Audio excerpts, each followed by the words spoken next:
திருவள்ளூர் அடுத்த கூடப்பாக்கம் பகுதியை சேர்ந்தவர் மல்லிகா. தனது கணவர் ஆனந்தனுடன் குடிசை வீட்டில் வசித்து வந்தார். இவருக்கு 2 மகன்கள் மற்றும் ஒரு மகள் உள்ளனர். மகள் மற்றும் பெரிய மகன் ராம்தாஸ் திருமணம் முடிந்த நிலையில் தனியாக வாழ்ந்து வரும் இளைய மகன் ஜெயபால் வேலைக்கு செல்லாமல் இவர்களுடன் வசித்து வந்துள்ளான்.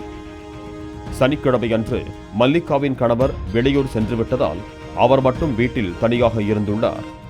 ஊதாரியாக ஊரை சுற்றிவிட்டு வீட்டுக்கு வந்த மகன் ஜெயபாலிடம், வேலைக்கு செல்லாமல் வீணாக சுற்றுகிறாயே, வேலைக்கு சென்று குடும்பத்தை காப்பாற்ற வேண்டும் என்ற எண்ணம் இல்லையா என கூறி தாய் மல்லிகா கண்டித்துள்ளார். இதனால் கோபமடைந்த ஊதாரி ஜெயபால் வீட்டில் இருந்த கத்தியை எடுத்து தனது தாயின் கழுத்தை கொடூரமாக அறுத்து கொலை செய்திருக்கிறான். கண்ணிமைக்கும் நேரத்தில் நடந்து முடிந்துவிட்டு இந்த குரூர சம்பவத்தை மறைக்க திட்டமிட்ட ஜெயபால் தாய் மல்லிகாவின் சடலத்தை வீட்டுக்குள்ளேயே குழி தோண்டி புதைக்க திட்டமிட்டான். அதன்படி அந்த குடிசை வீட்டுக்குள்ளேயே குழியை தோண்டியுள்ளான். எப்போதும் வேலை செய்து பழக்கப்படாத ஜெயபாலுக்கு குழி தோண்டுவது கூட இயலாத காரியமாகி சோர்வடைந்திருக்கிறான். சோம்பேறித்தனத்தால் அந்த குழிக்கு அருகிலேயே ஜெயபால் படுத்து தூங்கிவிட்டதாக கூறப்படுகிறது. அதிகாலையில் கண்விழித்து மீண்டும் குழி தோண்டுவதை தொடர்ந்துள்ளான்.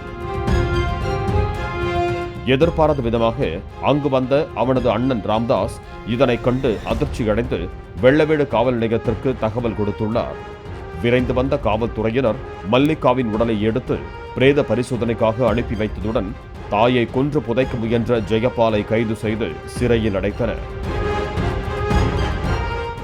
வேலைக்கு செல்லாமல் ஊதாரியாக சுற்றிய மகனுக்கு புத்திமதி சொன்ன பாவத்துக்காக பெற்ற மகனே தாயை கொன்று வீட்டுக்குள்ளேயே புதைக்க முயன்ற சம்பவம் அப்பகுதியில் பெரும் பரபரப்பை ஏற்படுத்தி உள்ளது. பாலிமர் செய்திகளுக்காக திருவள்ளூர் செய்தியாளர் பாலாஜி.